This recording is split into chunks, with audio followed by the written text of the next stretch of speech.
It's time for Wise Money with Korhorn Financial Group with certified financial planners Kevin Korhorn, Mike Bernard, and Josh Gregory. Welcome to another episode of the Wise Money Show with Korhorn Financial Group, where every week we're helping you take your next wise step in your financial life. Thanks for being here, friends. My name is Mike Bernard. I am your host. I'm also one of the certified financial planners on the program. With me in the KFG studios, my business partners and fellow CFPs, Kevin Korhorn and Josh Gregory. With the NFL draft coming up, it seems like an opportune time to talk about financial planning when you suddenly run into a bunch of money. So what are the financial habits and disciplines to put in place, and how can you put yourself in the best position possible for long-term success when you run into a bunch of money? What does that look like to just run into a bunch of money? Might hurt. You can picture it. Close your eyes and picture it. Lessons from the NFL, and there's a draft coming up. There's going to be some big potential paydays and some big potential financial decisions. Want to be a good steward. We're helping with that, learning from the NFL. If you have a question for the program, we'd love to hear from you. You can call or text us 574-222-2000. That's 574-222-2000. Online, wisemoneyshow.com is where you can find us. And then all over social media, wherever you're at, we are there as well. Search The Wise Money Show. I already know Kevin's answer. Josh, favorite NFL team? The Lions. Yeah. I grew up outside of Detroit, so I was a Barry Sanders fan before I was a Lions fan. Yeah. But he converted me, and that's just who I cheer for. Did you ever? And it is helpful that they're actually good. Pontiac lately. Silverdome? Did you ever go? Oh, yeah. I was born in Pontiac. Really? Yep. Okay. Most of my trips to the Silverdome were for like motocross or something. Oh, though. really? Or monster trucks. So That's what I'm talking about. The only time we went to the Pontiac Silverdome that's where they played the state championship for football for high school. Yeah. I never caught a Lions game. Did you catch a Lions game? Yep. Really? Yep. I'm old. All right. I'm old. Kevin, I know you're a Lions fan. Absolutely. Right? Yeah. I was the Billy Sims. I remember our whole family, this would have been in the 80s, we were in the car listening to the radio because we couldn't see the game. And if they kicked the field goal and made it, we were going to the playoffs. And I think Eddie Murray missed the field goal. I don't know. I could be totally wrong, but yeah, I was a Detroit fan as well, all Detroit sports, but that's when you listened on the radio for the most part, and you read in the newspaper. So I followed the Tigers in the newspaper every day, and listened. We could see the Lions games on TV. We did have 3 channels. Yeah, so I remember those days too. So you're listening to 3 Michiganders here, and 2 of them remain. I've moved to Indiana, but still a Lions fan. Haven't been as much to cheer for up until the last 5 years or so. Yeah. Matthew Stafford changed the Lions' trajectory. They thought Lions have been looking for a savior for a long time. Joey Harrington, nope. Matthew Stafford changed the trajectory. Wayne Fonts, then Dan Campbell. And all right, I have to tell you, Yeah. as a financial planner and someone who pays attention to financial matters, the Lions are one of the most practical teams in the NFL to cheer for. It is inexpensive to be a Lions fan. Well, you say that now, but It has used to been. be fairly short. It has been. I've got 50-some years of cheering from the cheap seats. And the material, like the jerseys have always been on sale. All right, well, so here's what, while it's fun to talk about, if you are aware, they've been talking about the draft for 6 months, maybe 9 months. We finally have the NFL draft coming up this Thursday. And listen, some young individuals are going to have their financial lives change. Here's the question. And while you've probably all fantasized about that and daydreamed about, gosh, what would it be like to sign a contract for $10 million or get a signing bonus for $10 million and my life would change, all that sort of stuff. Is it lasting change? Is it lasting change? And if it's not, if you hear me say that and say, yeah, it's probably not, well, then what would make it lasting change? Another couple zeros? Or is there something bigger than that? Guys, obviously we don't know how the draft's going to turn out this upcoming weekend. We do have financial contract information for the previous drafts. Well, It's staggering, isn't it? My goodness. this is more than what I expected. So, you go back a year ago, and Caleb Williams was being drafted to the Chicago Bears, and his contract was just shy of $40 million. For 4 years, it's about $10 million a year, but it's escalating. Right. So It starts out at 7, and it grows from there. yeah. But my goodness, I mean, you think, and a lot of people do believe this, that, well, if you just had 1 year of that, then you're just set for life.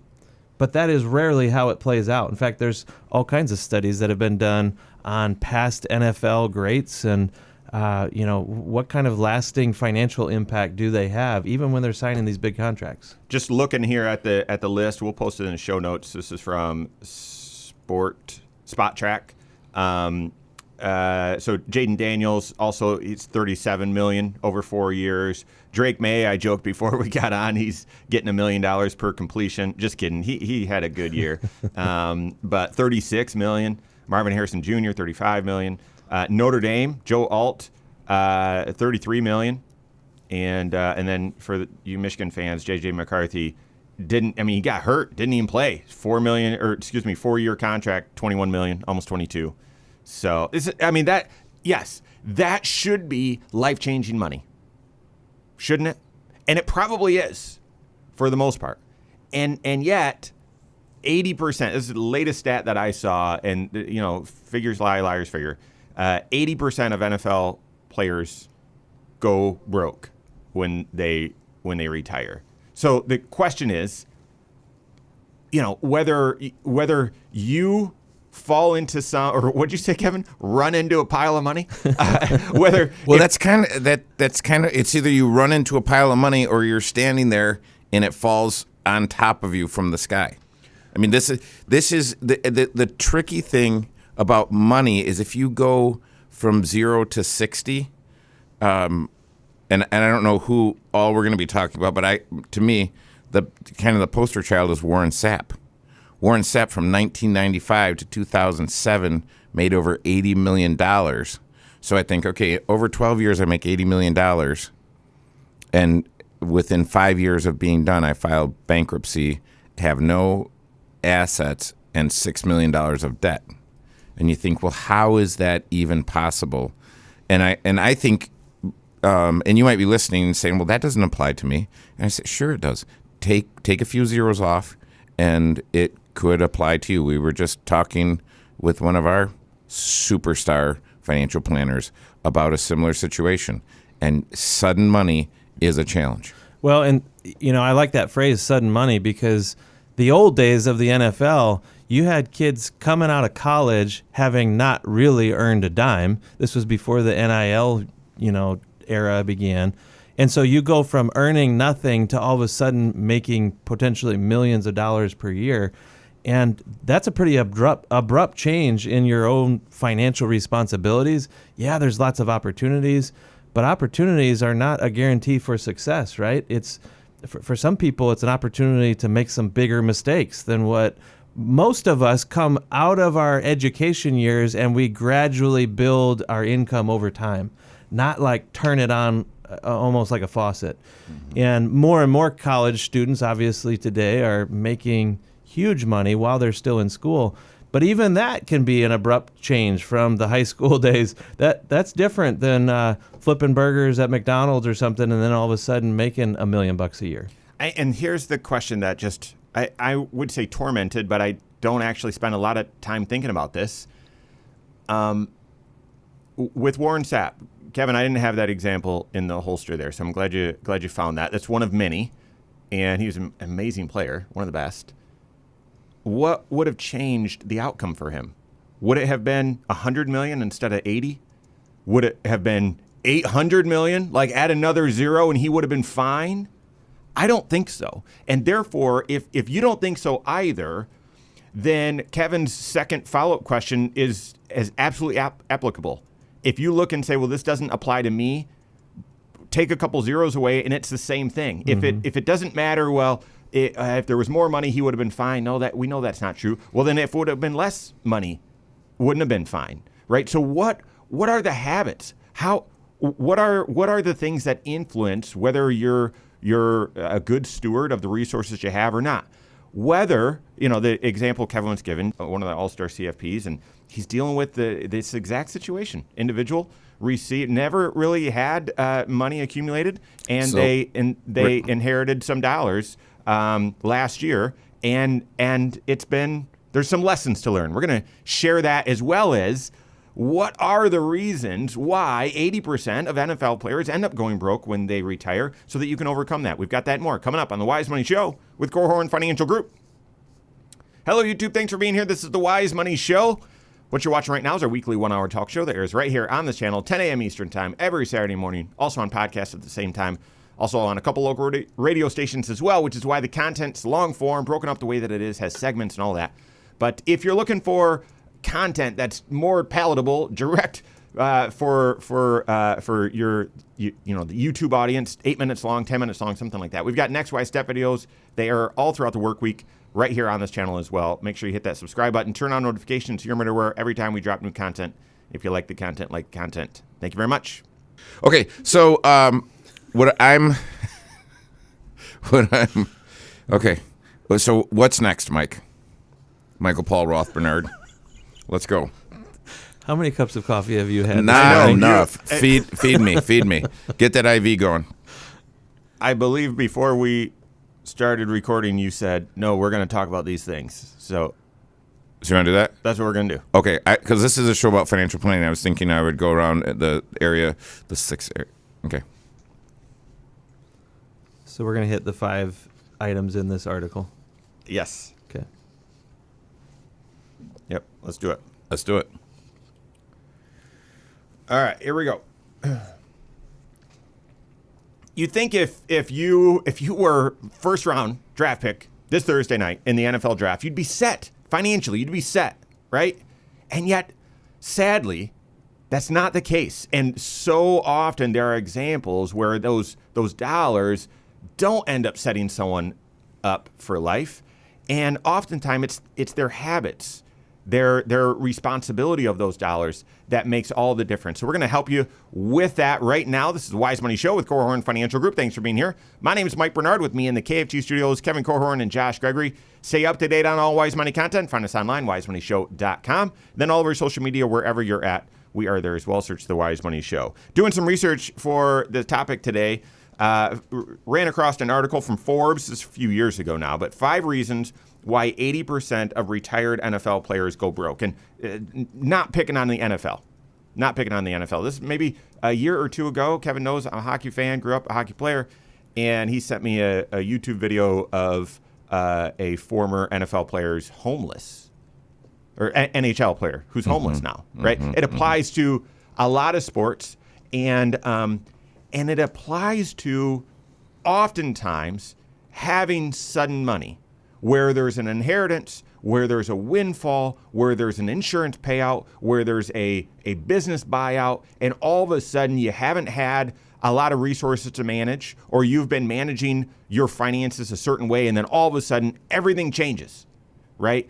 And so how do you make sure that you've got the right habits, that you have the right stewardship when something like that happens? And I know you're thinking, oh, if only I could be so lucky. Well, listen, 80% in this example of retired NFL players, it ended up being a curse, not a blessing. Yeah. So this article lays out 5 reasons why that was the result, and want to walk through them and apply them to wherever you're at in your financial life. Okay. So we'll post the article in show notes here, but first one that they share, reasons why 80% of retired NFL players go broke. Number 1, lack of competent financial planning advice.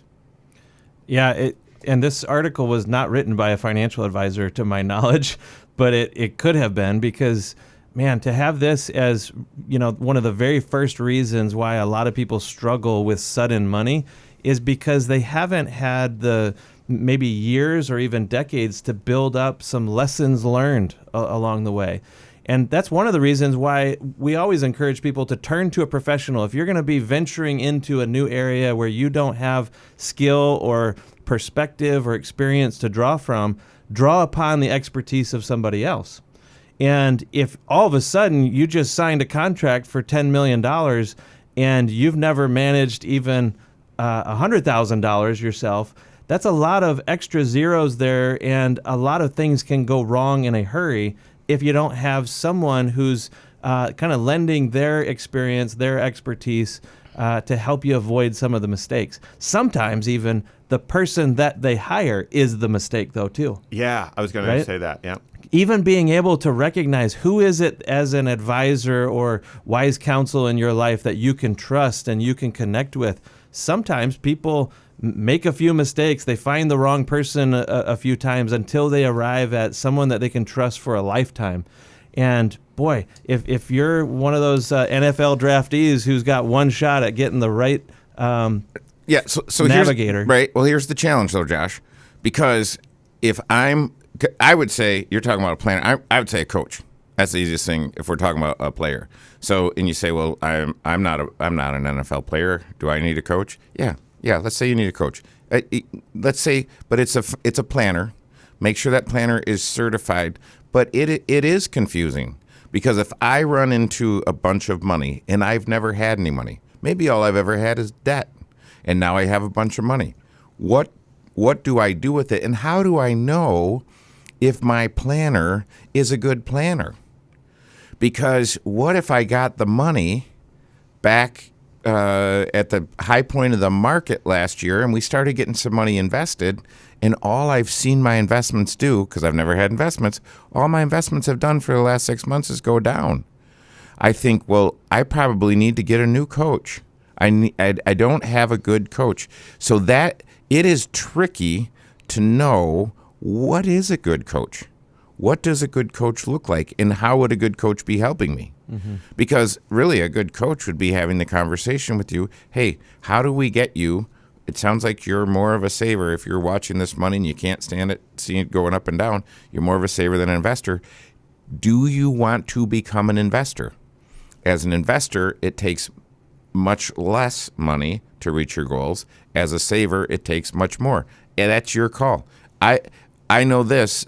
One of the most miserable experiences you can have in your life is to try to convince a saver to be an investor.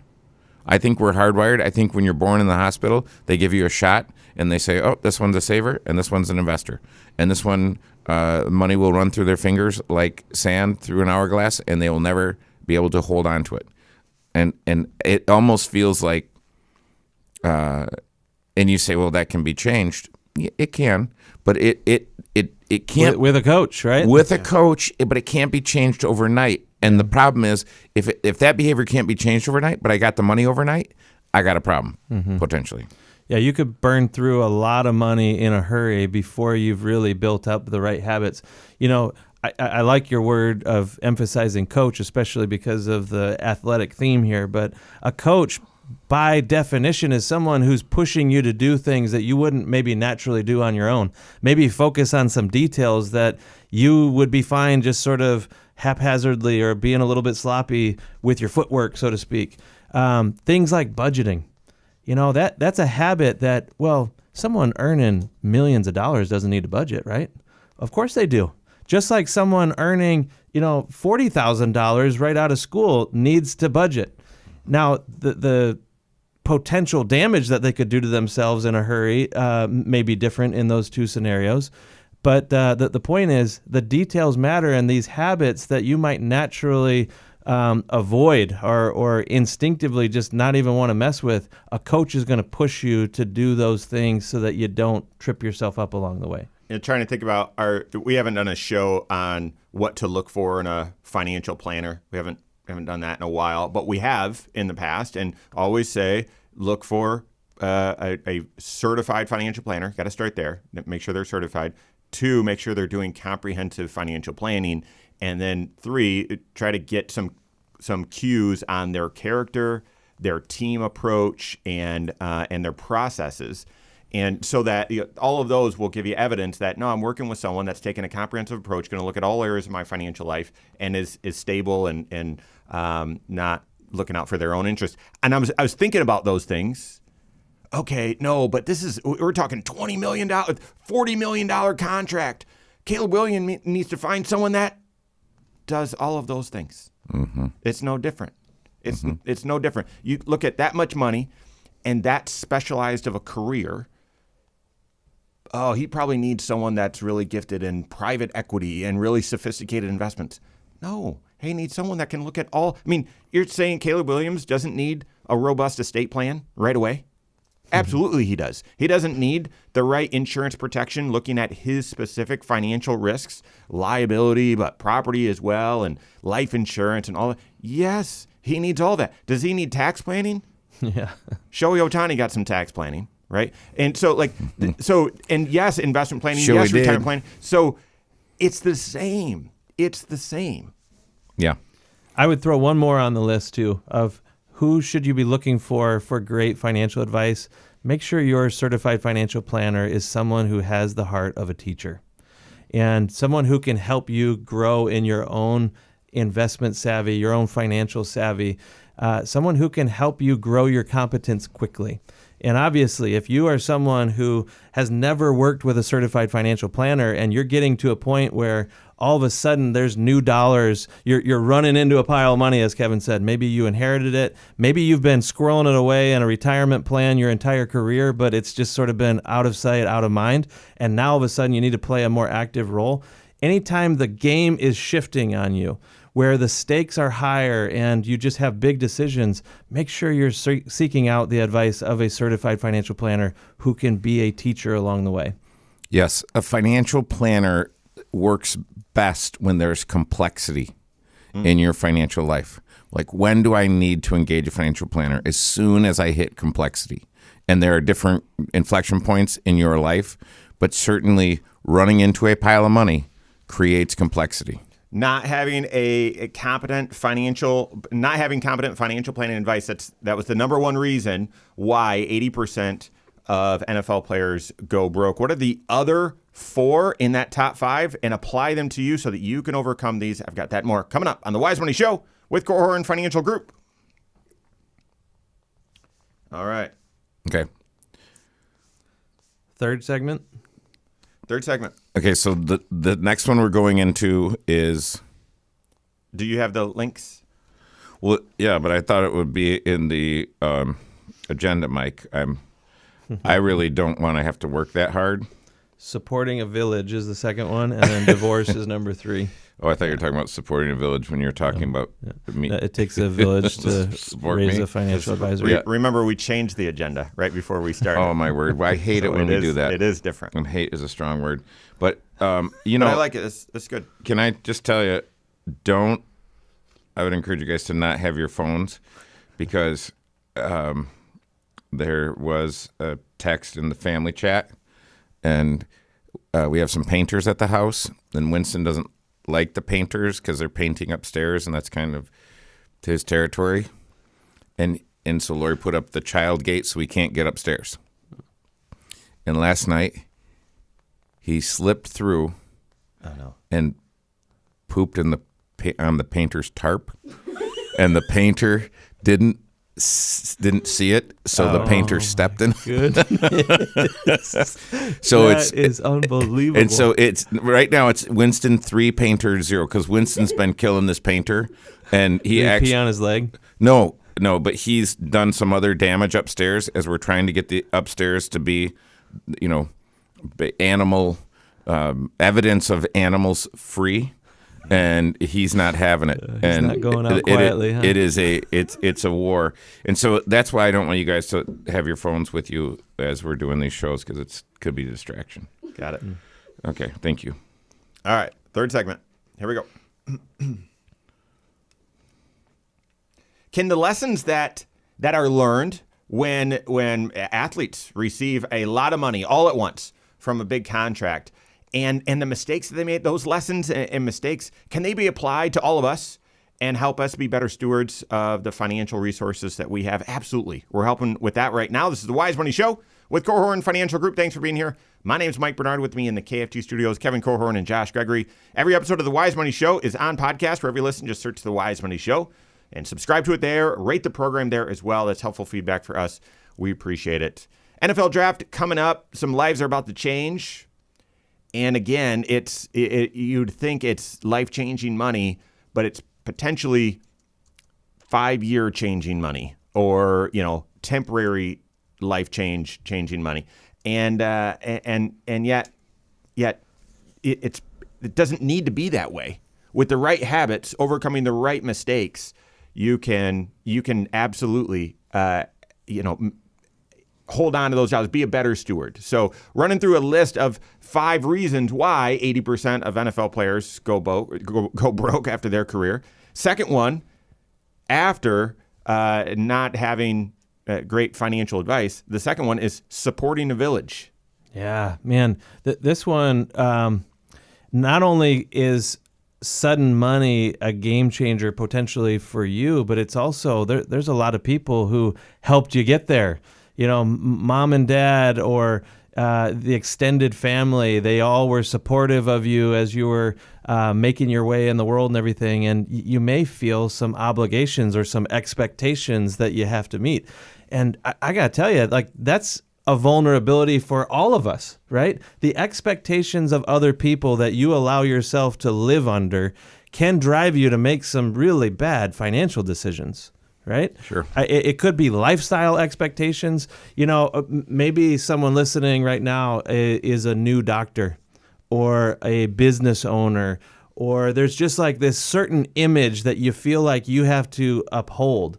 And other people's expectations can drive you to adopt some expenses, maybe on behalf of those other people, or just to be able to fulfill a certain image that you have of yourself. Either way, when other people's decisions or expectations are driving your financial decisions, like spending, man, you can burn through a lot of money really quickly instead of doing what really is in your best interest for the long haul. Let's recognize the root here. I mean, I think it could be easy to scoff, or if you're just looking at this list unemotionally and scoff and say, how foolish. There's no way. No. I mean, especially depending on where you grew up, depending on the financial situation you were raised in. Absolutely. My goodness, Yeah. You all of a sudden have these resources and a huge heart and say, oh, it doesn't have to be this way for, my cousins. It doesn't need to be this way for my younger brother. Mm-hmm. And so I'm going to make a difference. The key is, so I love the heart. It's not that, oh no, those feelings or those desires are bad. Instead, they need to be connected with a plan. Mm-hmm. Yeah. Right? So well, how do I do this effectively where it's sustainable, where it truly is a blessing both to you and to the folks that you're spreading that blessing to, and not something that is a short-lived sort of adrenaline shot. Wow, remember when we went to Tahiti? Remember when I bought you that house and now, unfortunately, we need to put it up for sale? Like, you don't want to do that, right? Right.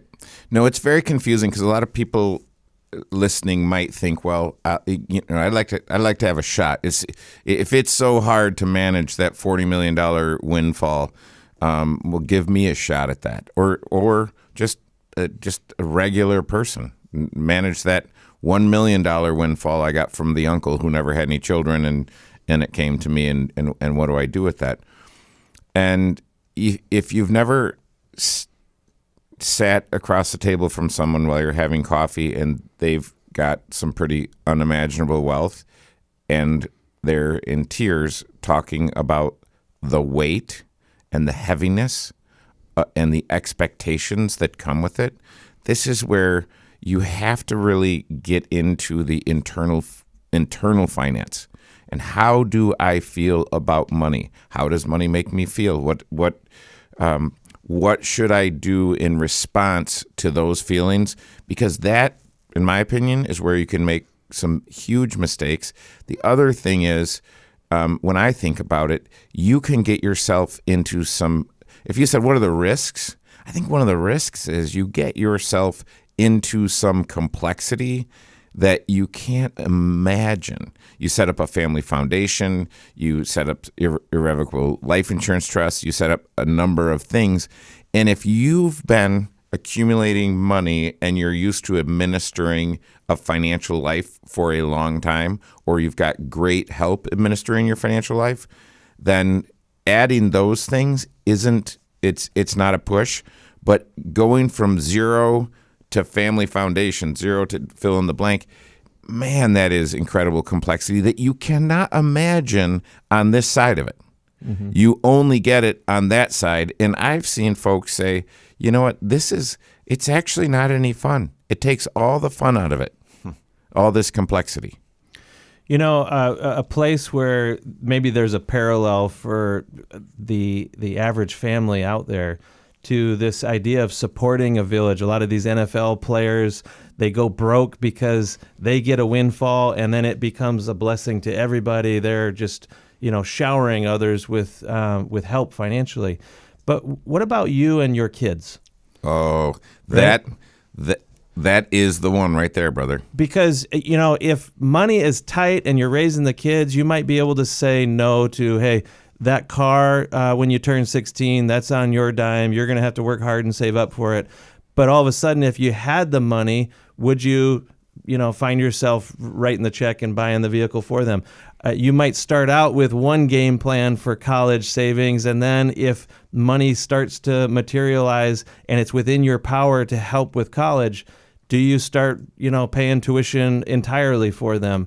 All of this may be at the expense of your own long-term financial well-being. How many times have we watched people who said, you know what, I have to help my kids with college because no one ever helped me. And in the process of supporting their kids, launching them from the nest, they may be bankrupting their own retirement and not even realize it. Yeah. Well, so that's a risk, bankrupting my own retirement. But the other thing is wrecking my children. Yeah, making it too easy for them. My dad told me one time, and my personal situation, I was financially independent from the time I was 18. July 22nd, after I graduated, I went in the Army, and I was done. And I told my folks, hey, don't have expectations of me. I'm independent. And they truly let me be financially independent, which there were times when I was thinking, it doesn't really have to be that way. I didn't really fully mean that. You don't have to be too rigid on this rule. But they were, and that was a blessing. But my dad was saying with my siblings, the hardest thing to do is to say no when you have the ability to say yes. Yeah. And so this is where I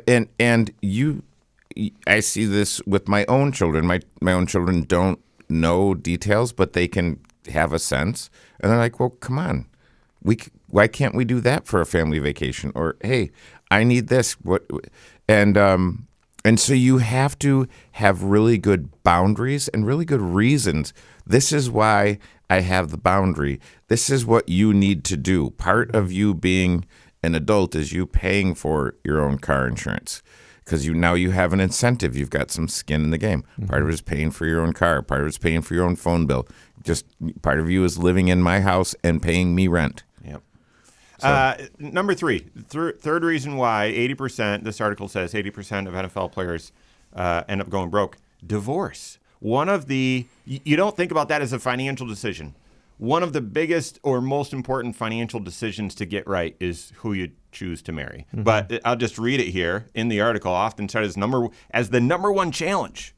Divorce drains funds and legal fees and dissipates assets. The athlete ends up with half of what they earn, but then also burdened with alimony, child support payments. Big decision. Yeah. And you could go through it multiple times potentially as well. But if each time you see this sudden money that you've received get cut in half, man, most people don't bounce back from something like that. And again, this is, okay, we're talking about an article from NFL. No, that could happen to any one of us, right? And I've shared with some folks, had a client going through a divorce right now, and he's financially trying to pick himself up, and I'm setting expectations. Oftentimes with divorce, financially, you sort of start over. Mm-hmm. You start over. You've got to get real disciplined with your budget. You've got to rebuild accounts, and that's the road ahead. So you can either fight against it, or you can just say, this is the road I'm on. Let's be a good steward. So, all right, we've got more coming up here on the Wise Money Show with Korhorn Financial Group. Okay. Right. And with divorce can come alimony, can come child support, can come all of these things. And it is very difficult financially. Well, especially and emotionally. Yeah. Yeah. There again, like oftentimes you just want to fight against it. or get mad about it. And if I'm providing alimony or child support, and look at over here, they're making some terrible choices, I'm going to go splurge, which is, that sounds crazy. And yet emotionally, oh my goodness, it's much easier to do that than it is to just do the boring, responsible thing. All right. Last segment, land and plane. We can pick that back up, and then we'll hit 4 and 5. So we got to hustle. Yep. Yeah, we're good. Here we go. Thanks for being here. This is the Wise Money Show with Korhorn Financial Group. My name is Mike Bernard. With me in the KFG studios, Kevin Korhorn and Josh Gregory. Every episode of the Wise Money Show is on the YouTube channel. Go check it out. Every episode, as well as a lot of other content, is there as well. And chances are, if you've faced a financial situation, we've created some content on it that can help you with it. Take your next wise step in your financial life. Go to YouTube, search the Wise Money Show, subscribe to it there. Turn on notifications so you're made aware every time we drop new content. And if you like the content, like the content. Breaking down with the NFL draft coming up in a couple days, breaking down the top 5 reasons why 80% of NFL players end up going broke. It's unbelievable. And it's not like sometimes you give yourself a pass and say that would never happen to me. If I had that kind of money, I'd be just fine. You also give yourself a pass saying, well, that's not even reality. You know, they're living in a different world. There's no way that would happen. And yet when you break down the reasons why that this author is saying, and Josh pointed out earlier, I don't believe this author, says she's a contributor. I read about the world of sports. And so I don't think she's a financial planner. But she's touching on these 5 reasons why 80% of NFL players go broke are just habits and struggles that we all deal with financially. Absolutely. So in the middle, number 3 was the financial impact of getting a divorce. Anything additional to add there? No, I think when you talk about internal finance, it is my experience is it is most difficult when you're serving someone who is either going through or has gone through a divorce, because it is when there's alimony and child support and other things, and you have money leaving the household, especially once there's the next marriage, because the resentment that's possible that can be built. So, what we would encourage people to do is work on the marriage you're in now. Invest in the marriage. Invest like that. Your marriage should be your best investment, and there are lots of places that support that. We love Bear Lake Bible Camp because they do a marriage investment weekend. There's all kinds of ways that you can invest in your marriage, and so get working on that one. And if you're struggling right now and you want to argue in your head saying, yeah, but you don't know what, but if you experience this, but if you had happened to you, what happened to me? No, we've all got that. We've all got that. So invest in your marriage. All right, number 4, lack of awareness of how rapidly a career can end. Obviously, that applies to athletes, but it could apply to all of us. Yeah. And you might look at athletes and say, well, obviously, you can only subject your body to that or perform at that level for so long. So why wouldn't you expect that your career is only going to last X number of seasons or whatever?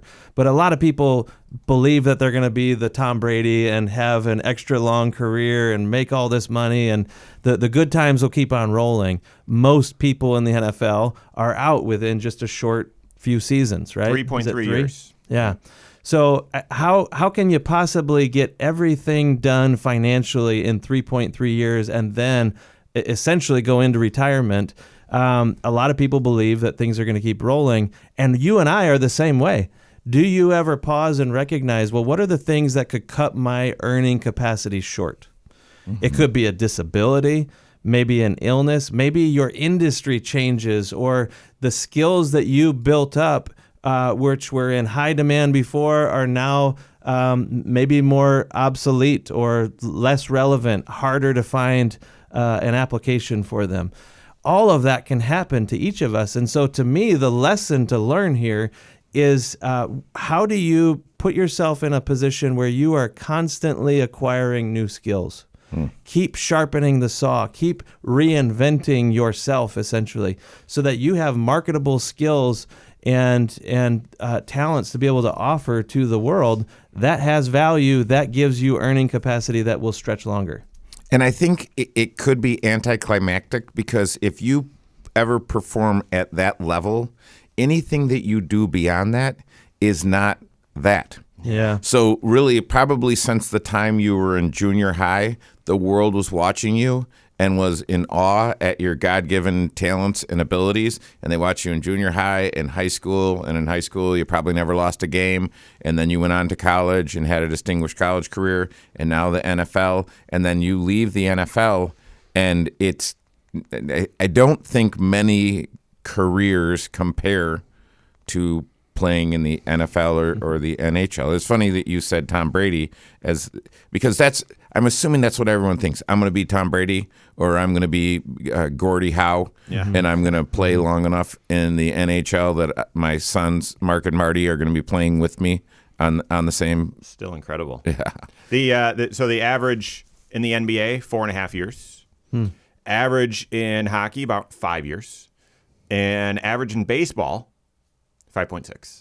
Really? I would have thought baseball, you can play forever, right? But Yeah, I think unless you're a pitcher. I think the goodness. NHL leads in the average tooth loss.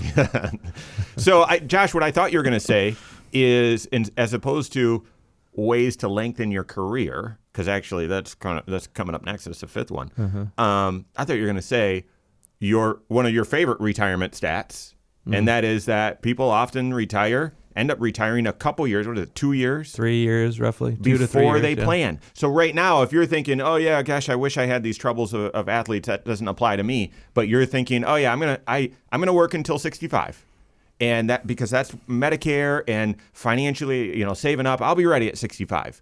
Well, what if you needed to be done at 62? And immediately you might be thinking, well, great, I get to leave that job that is really bogging me down. No. Think of the financial pressure of being done 3 years earlier. Your Social Security is half of what it would have been. You now have to pay for health insurance for 3 years before you're on Medicare. Your resources are 3 years younger than or less mature than you thought they'd be. So plan ahead. Plan for the unexpected. Plan for, hey, here's my ideal retirement, but then stress test it, changing those variables to see what would happen. All right.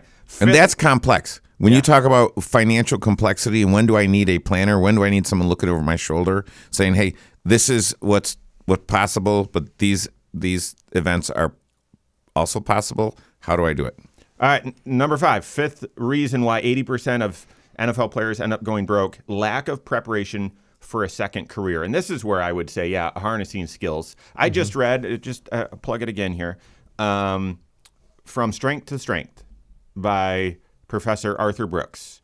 And so he's the happiness professor from Harvard. And it's not squishy, guys. This is good stuff. And if you are in the second half of your career, I wouldn't even say that's a recommended book. I would say you have to read it. Because not only does that talk about the equation and formula and macronutrients for happiness, but it also talks about having an enduring career and how your skill set needs to change and your intelligence does as well, because it's naturally happening within your body anyway. So your crystallized intelligence is going to be more important later in your career from your experience. We've done it this way 3 or 4. I feel like this is happening to me at this moment. It's less of, hey, Mike, can you come solve this problem we've never solved?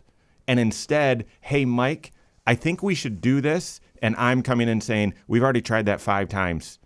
It doesn't work. We need to try this instead. It's drawing on wisdom as opposed to just sheer grit and we're going to take the hill. I don't know if you guys are seeing that in your careers. But so planning for a long career and investing in your health and your skill set so that you can have a long career. Yeah. And does that apply to me? Well, are you doing a job that could be replaced by AI? And the original thinking was all of the blue collar jobs were going to get replaced by AI. And it seems as though all of the white collar jobs are going to get replaced by AI. And you say, well, you can't talk in extremes like that. Not all the jobs, for sure, not all the jobs. But I would say have your eye on the horizon and see how is technology going to impact what I'm currently doing? And is there a way to morph into creating wisdom? Go ahead, Josh. No, I was just going to say that, it's sparking in me a desire to almost enhance some of the stress testing that you do with your financial plan as you work with your certified financial planner. You need to be thinking about, what if my career ends earlier than I imagined, or I need to pivot and have a second career? Think about that. Talk about it with your certified financial planner. Take a lesson from the NFL. All of this goes back to planning, working with that CFP on all 6 areas of your financial life and your financial goals. All right, that's all the time we have for today. On behalf of Josh Gregory, Kevin Corhorn, all of us at KFG, have a great weekend. We'll see you next Saturday for the Wise Money Show with Corhorn Financial Group. Securities offered through Silver Oak Securities, member FINRA/SIPC. Advisory services offered through KFG Wealth Management, LLC. Doing business as Corhorn Financial Group. KFG Wealth Management, LLC and Silver Oak Securities Incorporated companies are unaffiliated.